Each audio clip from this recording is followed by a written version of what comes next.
Magandang araw sa inyo. Halika't simulan na natin ang ating pagtatalakay. Oh, may tanong ako para sa inyo. Ano kaya ang pagkakatulad ng kidlat, broccoli, at ng mga baybayin? Kung iisipin mo, parang wala, diba? Pero manatili lang kayo dyan at matutuklasan natin ang isang nakakamanghang koneksyon sa likod ng mga yan.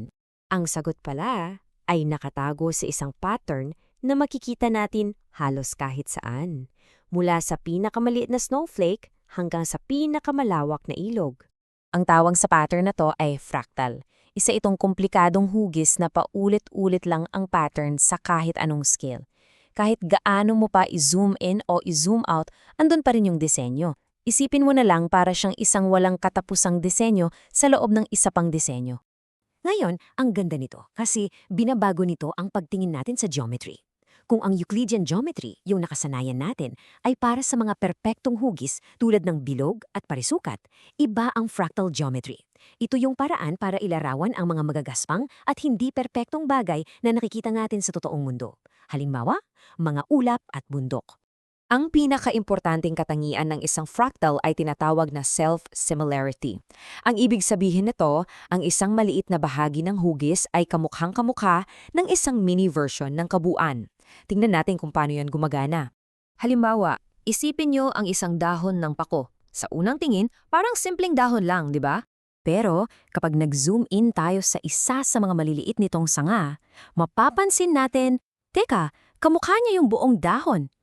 Para siyang isang perpektong miniature version. At kung i-zoom in pa natin lalo sa mas maliit pang bahagi, ayun na naman, paulit-ulit lang yung pattern. Yan mismo ang self-similarity na makikita sa kalikasan. Ang konsepto nito ay opisyal na pinangalanan noong 1975 na isang mathematician na si Benoit Mandelbrot. Galing ang salitang fractal sa Latin na fractus na ang ibig sabihin ay bali o broken.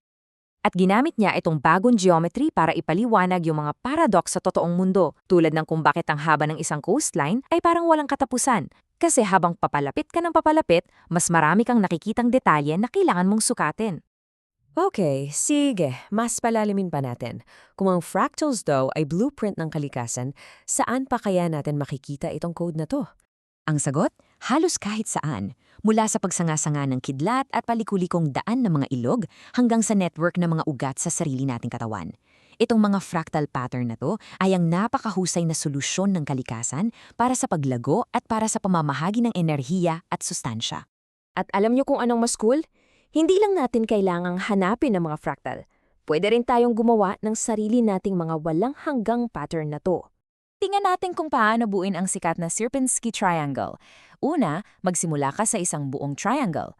Pangalawa, hatiin mo ito sa apat na mas maliliit na triangle at alisin mo yung nasa gitna. At panghuli, ulitin mo lang yung eksaktong proseso sa natitirang tatlong triangle ng paulit-ulit hanggang sa kawalan. Sa bawat pag-ulit, lalong nagiging komplikado ang disenyo. Itong proseso na nakita natin, yung pag-ulit ng mga simpleng patakaran, ay tinatawag na recursion. Ito ang parang makina sa likod ng lahat ng fractals. Isang simpleng utos lang, pero lumilikha ng walang katapusang pagiging komplikado. So dito na tayo papunta sa pinakamahalagang tanong, bakit nga ba importante ang mga fractals? Bukod sa maganda silang tignan, ano bang silbi nito sa totoong buhay natin? Nakakagulat kung gaano kalaki ang epekto nila. Sa technology, ginagamit ang mga fractal design para gumawa ng mga maliliit pero malalakas na antena sa loob ng ating mga cellphone. Sa medisina, sinusuri ng mga doktor ang fractal patterns ng mga ugat para makatulong sa pagdiagnose ng mga sakit. At sa sining, ginagamit sila para gumawa ng mga makatotohanang CGI landscape sa mga pelikula at para suriin ang nakatagong ganda ng matematika sa mga painting ng mga artist tulad ni Jackson Pollock. At hindi ito pa ang isa sa mga pinakakangangahangang epekto nila sa atin.